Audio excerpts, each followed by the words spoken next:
Keraton Yogyakarta merupakan istana resmi Kesultanan Ngayogyakarta Hadiningrat yang berlokasi di Yogyakarta. Keraton ini didirikan oleh Sri Sultan Hamengkubuwana I pada tahun 1755. Pada awalnya, Keraton Yogyakarta berdiri akibat perpecahan Mataram Islam dengan adanya Perjanjian Giyanti.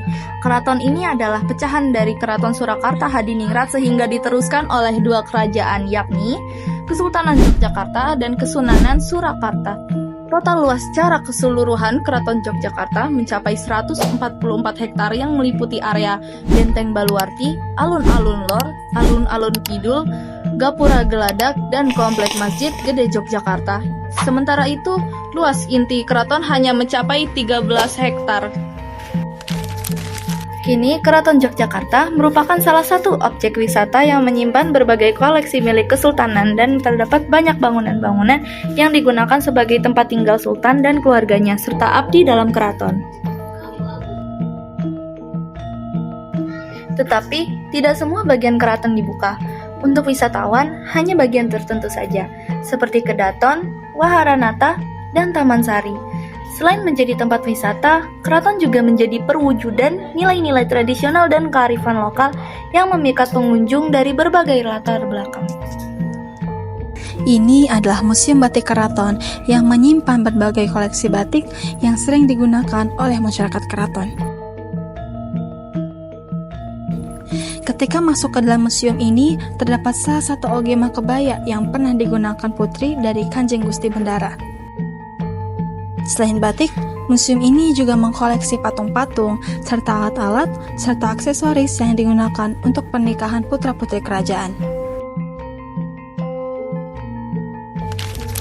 Nama jenis pakaiannya yang sering digunakan ini namanya apa, Pak? Apa? Nama jenis pakaiannya Pakaian apa? yang sering masyarakat keraton gunakan. Ini peranaan. Ranaan. Peranaan ini peranaan. Ini jare. Terus kalau yang sudah punya pangkat pakai keris. Terus ini ikat. Ya. Tapi itu ikat. Deng ya. Tuh. Terus apa aja sih Pak yang bahan digunakan untuk membuat pakaian ini tuh? Bahannya Kapas. Iya, di tenun itu. Kan ada pabrik tenun di Klaten tuh. Itu tenun masih manual. Tapi kalau seperti pakaian sekarang tuh udah enggak manual. Pabrik kan. Sablon pabrik. Kira-kira kenapa ya bahan tadi tuh kayak kapas digunakan untuk membuat pakaian? Kan lebih awet. Oh iya, Terus apa? Tidak berkeringat loh. Bisa menghisap keringat. Kalau nilen seperti baju sekarang itu kan banyak kaos lah, nilen lah banyak. Itu kan keringat nanti gatel ya. Kalau katun kan enggak. jadi ini bahannya kayak enak dipakai. Nah dipakai bahannya dari kapas. Terus apa sih Pak ciri khas yang membedakan pakaian itu sama pakaian lain? Oh itu kalau apa? Sekarang kan banyak cap. Batik cap sudah mau pesen apa itu sudah pusing bikin ya kan. Tapi kalau tenun itu manual. Nggak bisa sama tapi lama, ya kan? Nah itu bedanya itu. Kalau cap kan berapa pesen berapa bal aja udah satu hari aja bisa memenuhi syarat pemesan. Itu bedanya. lebih manual ya. Ya lebih manual. Nah. Cara memakai pakaian ini, apa pakaian yang Bapak sebutin tadi itu seperti apa?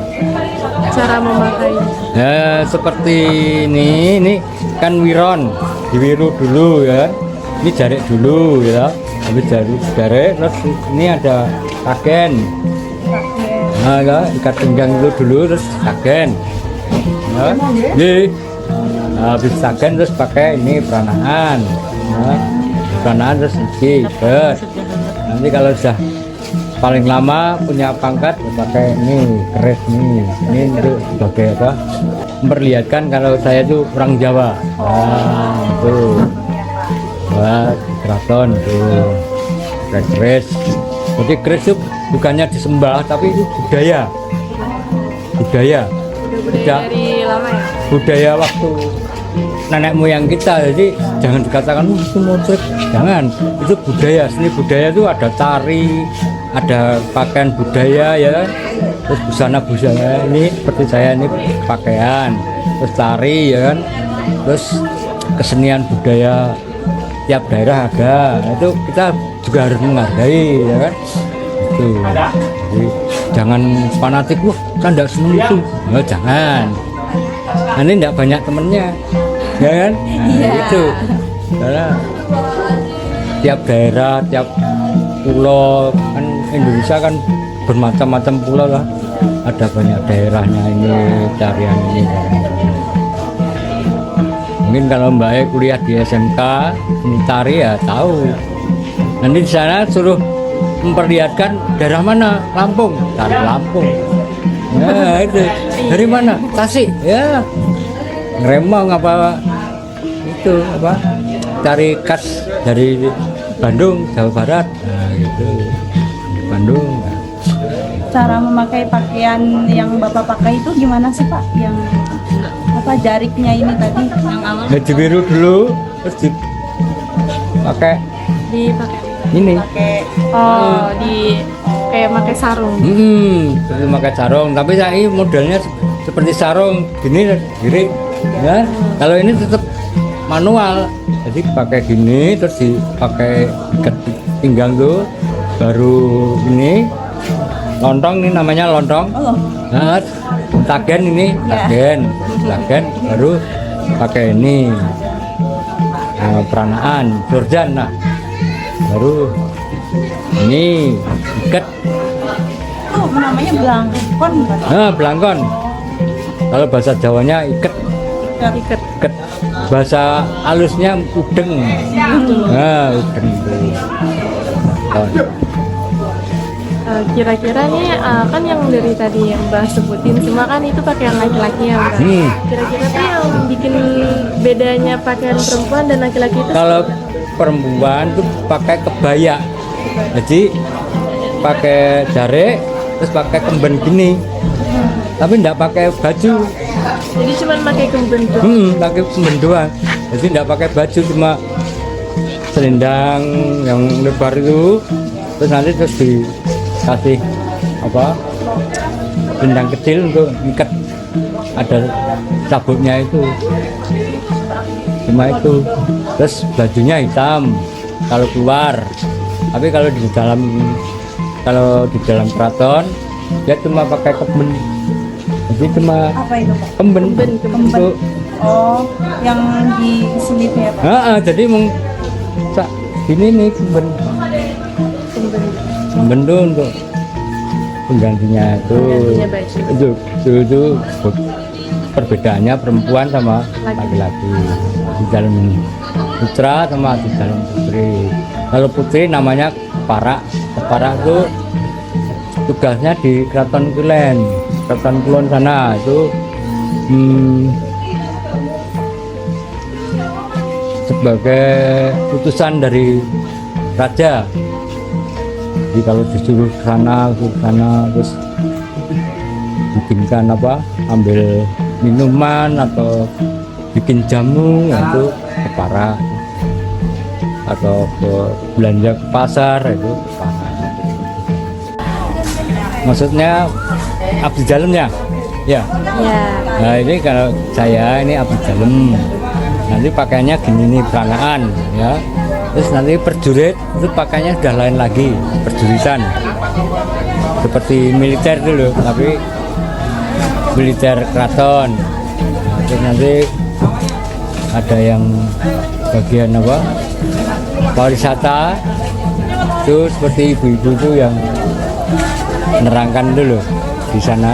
Nah ini pakainya seperti itu biasa tuh. Terus kegunaan, kalau itu kan biasanya pengantin tuh Pak, itu biasanya menyebarkan uang apa apa koin itu Pak. Ude-ude. Ah, Nah, itu ude-ude. namanya ude-ude. Ude-ude ya Pak. Nah, itu kan di Gunanya sini. buat apa Pak? Hah? Ude-ude. Heeh.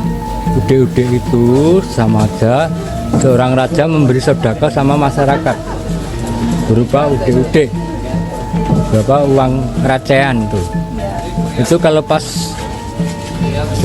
hari bulan Maulud, Syawal, Grebek, kan ada Grebek Maulud, Grebek Syawal besar.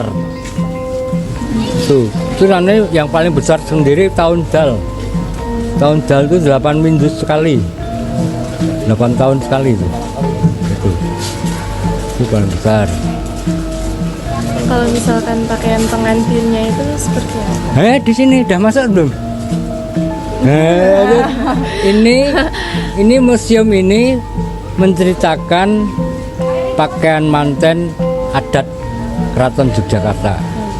Jadi dari siraman, dari sajinya, dari apa perangkat ini, terus nanti ada itu uang receh itu maksudnya uang receh itu laki-laki memberi uang bayarnya kerja, ya adanya segitu ya harus diterima dengan disyukuri sama yang pengantin putri. Receh, nanti yang nampani yang putri, nanti kasihkan ibunya. Terus kalau itu biasanya kan 7 bulanan tuh Pak, ada yang 7 bulanan. Oh ya, Itu gimana Pak? 7 bulan. Siraman gitu. Siraman Kegunaannya buat apa gitu? itu kegunaannya untuk menyingkirkan jin, memolo, marah bahaya itu loh.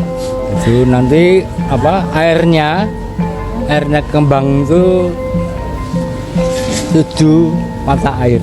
7 mata air. Berarti ada 7 tuh, Pak.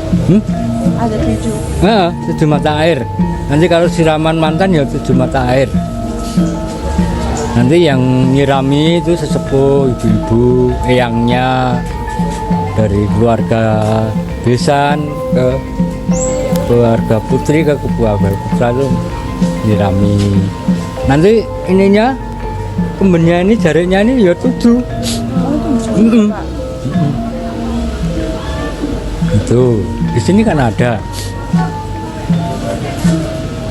Terus apa lagi? Udah? Udah, Pak. Nah. Pak, makasih ya, Pak. Oh ya. Apa? Itu adalah Museum Batik di Keraton Yogyakarta yang sangat menarik untuk dikunjungi karena mengoleksi banyak sekali barang-barang yang berhubungan dengan batik dan adat pernikahan.